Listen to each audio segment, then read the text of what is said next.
सुबह उठते ही ये 3 काम करने वालों के घर कभी नहीं आती गरीबी, हमेशा रहते हैं मालामाल। जानने से पहले मेरे भोले को दिल से मानने वाले वीडियो को लाइक सब्सक्राइब करके कमेंट में हर हर महादेव जरूर लिखे। पहला कहते हैं कि जिस घर में सूर्योदय से पहले झाड़ू लग जाए वहां कभी सुख समृद्धि की कमी नहीं होती है। घर का मुख्य द्वार हमेशा सूर्योदय से पहले खुल जाने चाहिए। खिड़कियों दरवाजों से आती सूर्य की पहली किरण घर में धन के भंडार भर देती है। दूसरा, आमतौर पर लोग सुबह आंख खुलते ही अपने दैनिक कार्यों की शुरुआत कर देते हैं, जबकि उन्हें सबसे पहले ईश्वर का नाम लेना चाहिए। आपको राधे कृष्ण, सीताराम जैसे शब्दों के साथ अपने दिन की शुरुआत करनी चाहिए। तीसरा, सवेरे उठने के बाद भगवान सूर्य देव को जल जरूर चढ़ाएं। जिन घरों में लोग इसका नियमित पालन करते हैं वहां दरिद्रता कोसों दूर रहती है। एक लड़की ने एक साधु से पूछा, प्रेम और पसंद दोनों में क्या अंतर है? उसे साधु ने बहुत सुंदर जवाब दिया, अगर तुम एक फूल को पसंद करते हो तो तुम उसे तोड़कर रखना चाहोगे, लेकिन अगर उस फूल से प्रेम करते हो तो तोड़ने की बजाय रोज उसमें पानी डालोगे ताकि फूल मुरझा। अपने मुख्य दरवाजे पर लगा देना। यह एक चीज जीवन भर आपको पैसों की कमी नहीं होगी। मुख्य दरवाजे पर क्या लगाना है, आइए आपको हम बताते हैं। इससे पहले माता रानी जो कोई भी आपके चरणों में लाइक एवं सब्सक्राइब समर्पित करें, उसके घर कभी सुख समृद्धि और वैभव की कमी नहीं होने देना। चलो जानते हैं।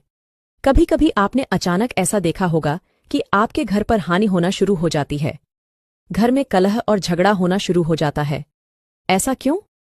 ऐसा इसलिए कि आपके पड़ोसियों की आपके घर पर बुरी दृष्टि रहती है और नेगेटिव ऊर्जा के कारण से घर में कलह और कष्ट आना शुरू हो जाता है। इसके लिए आप यह उपाय करें। आप अपने मुख्य दरवाजे पर एक लाल कलर का बल्ब लगा दें और उसे रात दिन जलने दें।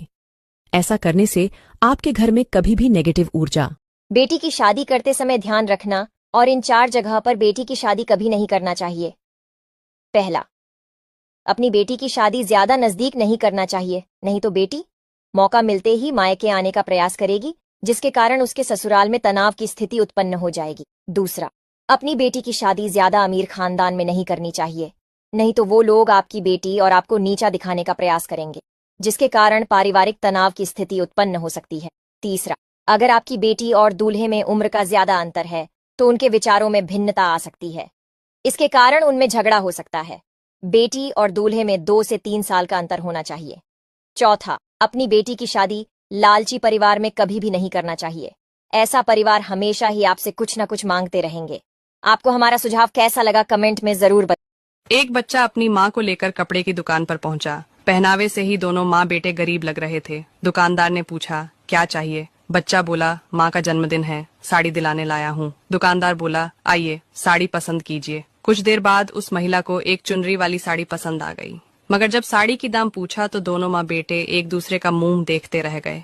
दुकानदार बोला, बेटे ये 2200 रुपया की साड़ी है। लड़का बोला, मगर मेरे पास तो केवल 600 रुपया ही है। माँ बोली, हमें दूसरी साड़ी दिखा दो साहब, इतनी महंगी साड़ी हम नहीं ले सकते। फिर माँ दूसरी साड़ी देखने लग गई, मगर बेटे का मन तो माँ को पसंद आई, उस चुनरी वाली साड़ी पर अटका था। लड़का दुकानदार को अलग कोने में ले गया और बोला, साहब वह 2200 रुपया वाली साड़ी दे दो, 600 रुपया ले लो, बाकी पैसे के बदले में आपकी दुकान में आकर काम कर दिया करूंगा। दुकानदार को लड़के का माँ के प्रति प्यार। तुलसी को पानी डालते वक्त बोले, ये 3 शब्द गरीबी दूर हो जाएगी। जी हाँ दोस्तों, अगर आपके ऊपर कोई कष्ट है या आपके काम बनते बनते बिगड़ जाते हैं तो तुलसी की पूजा करते समय इन 3 शब्दों का प्रयोग करें, आपके सारे कष्ट मिट जाएंगे। आइए जानते हैं वह कौन से 3 शब्द है जिसे हमें बोलना चाहिए। इससे पहले माता रानी जो कोई भी आपके चरणों में लाइक एवं सब्सक्राइब समर्पित करें, उसके घर कभी सुख समृद्धि और वैभव की कमी नहीं होने देना। चलो जानते हैं। शास्त्रों में तुलसी को बहुत ही उपयोगी बताया गया है और बहुत ही पवित्र बताया गया। तुलसी में सदैव मां लक्ष्मी का वास होता है, इसलिए घर की महिलाएं प्रतिदिन तुलसी को जल देते समय अपने बालों को बांध कर रखें, मांग में सिंदूर लगाए और सर को ढककर रखें। फिर इस मंत्र को बोलें, ओम नमो भगवते वासुदेवाय।